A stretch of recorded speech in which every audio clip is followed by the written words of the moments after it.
Hello guys, magandang araw sa ating lahat. Nagbabalik naman po tayo.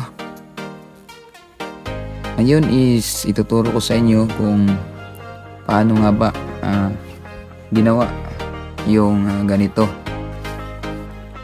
Tawagin sa amin dito sa Mindanao is sambilat.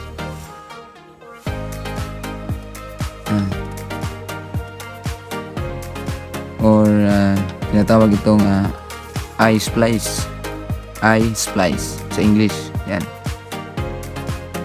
Ngayon ituturo ko sa inyo kung ano yung tamang proseso para makabuo ng ganito. Yan. So bago po simulan yung tuturo is magbigay muna ako ng kunting trivia about sa hindi pa nakakaalam. Tawag pala dito is rope. Ito pag buo siya, rope. Pag hiniwalay mo tong tatlong to, tawag dito is strand. Yan, ang tatlong to. Pag hiniwalay mo to ulit, ito yung tinatawag na yarn. Yan, itong maliliit, yarn. Pag hiniwalay mo ulit to, itong pinakamaliliit na, ito yung tinatawag na fiber. Yan.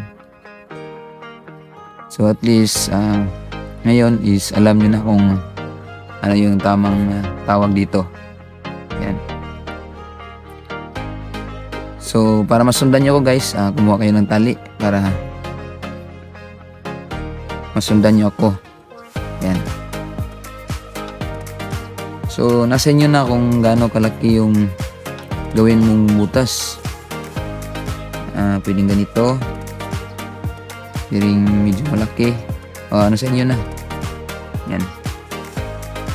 So ito, nakikita nyo ito yung tatlong to is meron niyang pagkakasunod-sunod. Yan. Yan, tinalian ko kasi para hindi siya maghihiwalay. So ang unahin mo is ito yung pagkakasunod-sunod niya. Yan. Ang unahin mo dito ipasok ito. Yan.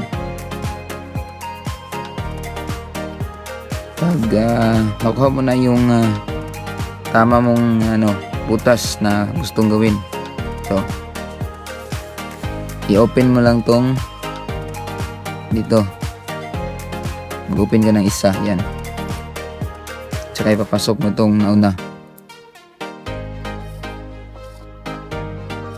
Yan.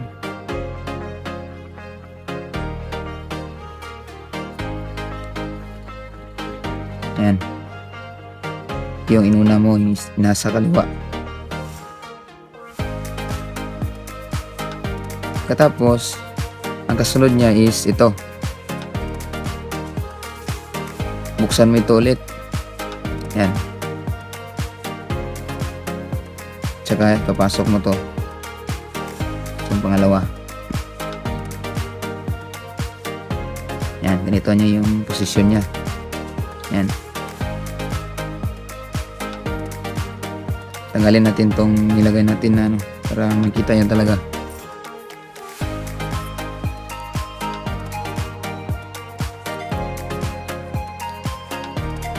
Yan. Yan na yung posisyon niya. Tsaka itong panghuli guys, yan, to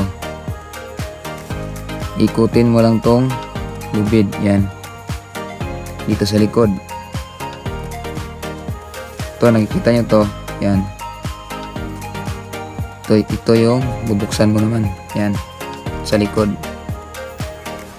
Yung pagpasok nito is pag ganun,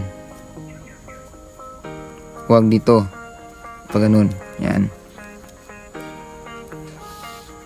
Yan.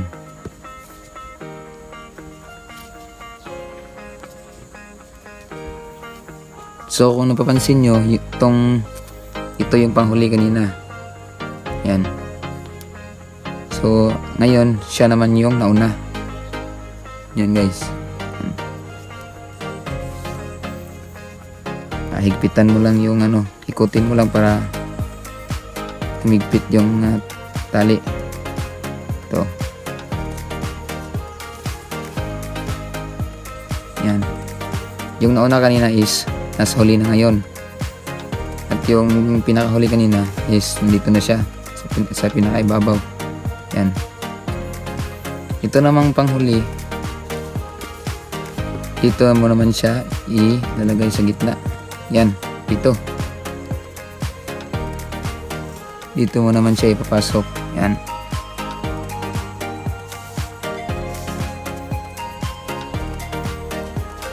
At higpitan ulit. Yan.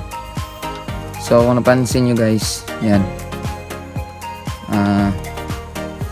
Kumantay na silang tatlo. Yan.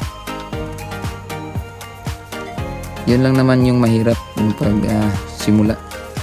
Yan, nakita nyo. Kumantay na sila tatlo. Yan. Kahit saan dito, pwede mong unahin. Kahit saan dito sa tatlong to. Basta yung pagkasunod-sunod niya, huwag mo lang kalimutan. Yan. Pwede ito yung unahin mo yung sa gitna. Pwede rin ito yung nauna. Ito, pwede mo rin itong unahin. Or kahit itong nasa bandang kaliwa, pwede mo rin. Halimbawa, unahin natin itong nasa gitna. Yan. Buksan mo lang ito. Tsaka dito mo ipapasok. Yan.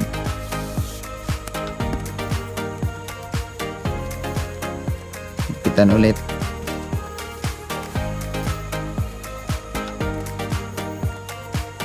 Yan. Tapos itong panghuli, ito yung dito mo naman ilalagay. Yan.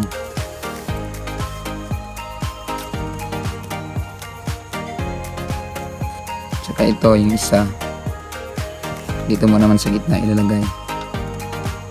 Yan. Pasok mo dyan.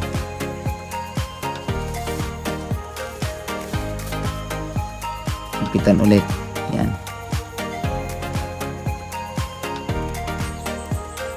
Yan guys, paulit-ulit lang yan. Yan. Kung napansin nyo, pumantay sila ulit. Yan. Pumantay. Kahit saan naman dito, pwede mong unahin. Halimbawa, ito yung nauna. Ito yung unahin mo. Yan. Pasok mo dyan.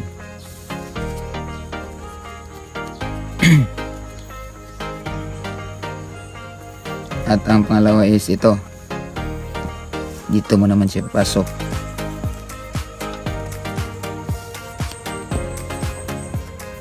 At itong panghuli, yan, dito may pasok sa gitna. Napapagitnaan. Yan. Ikot ulit. Para migpit yung tali. Yan. So nakikita nyo halos formado na, paring-pareho na sila. Yan. So gano'n lang guys, ulit-ulit lang yan. Pag pumantay yung tatlo, kahit saan nandyan, pwede mo unahin. Nasa inyo na kung gaano kahaba yung gawin mo para makasigurado ka na talaga hindi talaga matatanggal. Yan. Yan. Ito naman yung unahin mo sa gitna. Pasok mo dyan.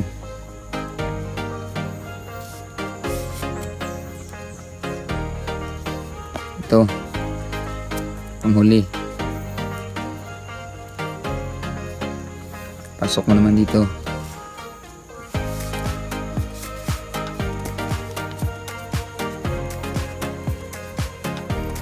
Saka itong panghuli, yung nasa hulihan, ito mo na ipapasok sa gitna. Yan.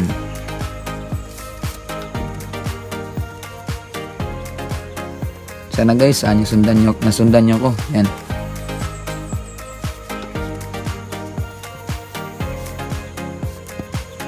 Ito na yung kanyang itsura. Yan.